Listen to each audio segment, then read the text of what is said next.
Halo, perkenalkan nama saya Hairunisa Nailazati. Pada video kali ini saya akan membahas tentang AI Generative Text sebagai partner belajar. Khususnya, apakah teknologi ini banyak memberikan manfaat atau justru mengancam integritas akademik bagi mahasiswa. AI Generative Text adalah teknologi kecerdasan buatan yang mampu menghasilkan teks secara otomatis berdasarkan perintah penggunanya. Contohnya seperti ChatGPT, Gemini, dan Claude. Saat ini teknologi ini sudah sangat dekat dengan kehidupan mahasiswa, mulai dari membantu untuk mengerjakan tugas hingga memahami materi kuliah. Namun, di balik kemudahannya muncullah pertanyaan, apakah AI ini benar-benar membantu proses belajar atau justru membuat mahasiswa menjadi terlalu bergantung kepada AI ini? Baik, selanjutnya saya akan membahas beberapa contoh nyata pemanfaatan AI Generative Text dalam proses belajar mengajar. Yang pertama itu dapat menjadi brainstorming ide. AI dapat digunakan untuk mencari ide atau topik penelitian atau membuat kerangka esai. Misalnya mahasiswa bisa meminta AI untuk memberikan beberapa topik skripsi atau outline makalah gitu yang akan dibahas di dalam skripsi atau makalah yang akan kita buat gitu. Jadi kita sudah mempunyai rancangannya sehingga bisa kita kembangkan kembali. Selanjutnya yang kedua, AI juga bisa berfungsi sebagai tutor pribadi. Mahasiswa dapat meminta penjelasan ulang materi dengan bahasa yang lebih sederhana atau yang dapat mudah dipahami gitu. Contohnya jika kita tidak paham materi yang dijelaskan oleh dosen kita bisa meminta AI untuk menjelaskan ulang seperti ke anak kecil atau dengan contoh-contoh simpel di kehidupan sehari-hari gitu. Dengan begitu kita dapat lebih mudah untuk memahami materi yang diberikan. Oke, selanjutnya ada penggunaan AI untuk koreksi dan penyempurnaan draft. AI dapat membantu mengecek tata bahasa, struktur kalimat, serta alur logika tulisan. Misalnya, sebelum mengumpulkan tugas, mahasiswa bisa meminta AI untuk merevisi tulisan agar lebih rapi dan mudah dipahami gitu. Baik, pembahasan selanjutnya adalah dampak positif dan negatif dari pemanfaatan AI untuk kebutuhan pembelajaran. Yang pertama ada dampak positifnya, ada akses belajar 24 jam tanpa batas. Jadi kita dapat menggunakan AI, memanfaatkan AI untuk membantu kita memahami materi ataupun mengerjakan tugas dimanapun, kapanpun, asalkan device kita terhubung dengan jaringan internet.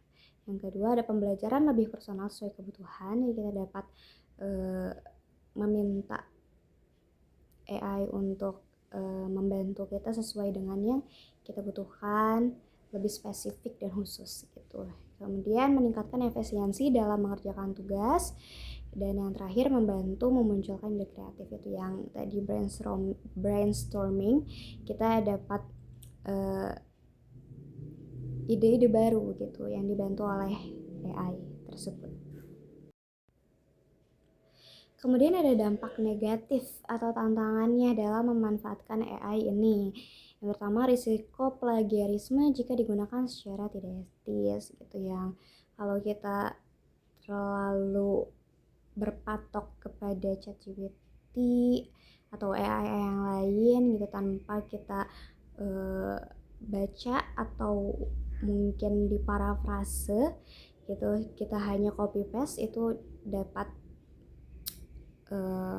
memunculkan risiko plagiarisme yang besar gitu. Kemudian yang kedua, ketergantungan pada AI, juga informasi yang diberikan tidak selalu benar. Jadi kita harus membaca terlebih dahulu tetap untuk memastikan cross check faktanya seperti apa. Juga informasi-informasi yang diberikan itu relevan atau valid untuk kebutuhan tugas kita gitu atau pembelajaran. Kemudian menurunnya kemampuan berpikir kritis dan analisis mandiri gitu, karena terlalu mudah memanfaatkan AI kita jadi jarang, kalau sekarang jadi jarang untuk berpikir sendiri gitu. Jadi apa-apa kita selalu memanfaatkan AI gitu, jadi tidak mandiri gitu untuk berpikir sendiri atau memunculkan pendapat atau ide secara mandiri gitu ya, karena kita sudah bergantung dengan AI itu, jadinya itu menjadi dampak atau masalah utama dari pemanfaatan AI tersebut. Dengan adanya AI ini, dunia pendidikan tuh harus mengikuti zamannya gitu, untuk mengikuti teknologi yang ada gitu, untuk beradaptasi dengan teknologi yang sekarang gitu.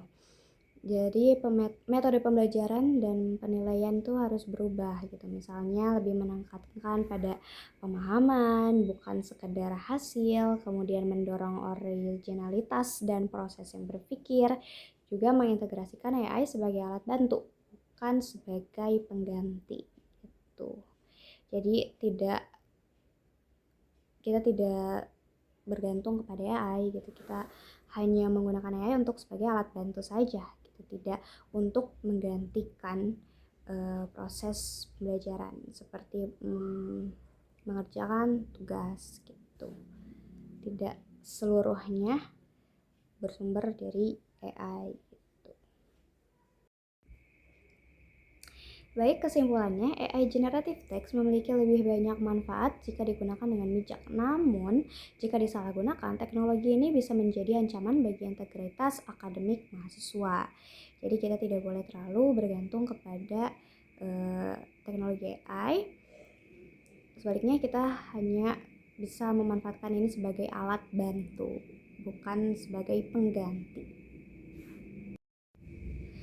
Kemudian ada rekomendasi dari saya atau saran-saran dari saya tentang pemanfaatan AI ini. Yang pertama, gunakan AI sebagai alat bantu, bukan untuk menggantikan usaha belajar.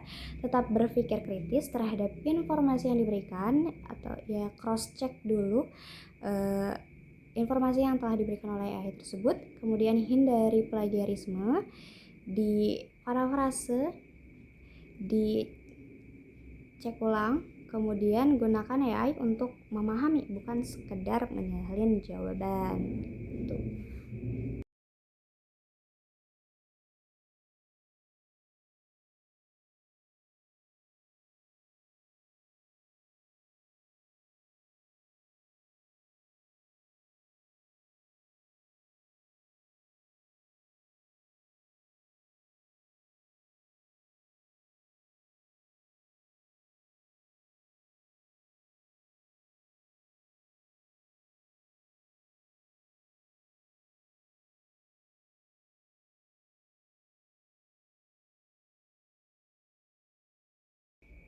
Baik, sekian pemaparan tentang pemanfaatan AI generative text untuk proses pembelajaran di dunia akademik.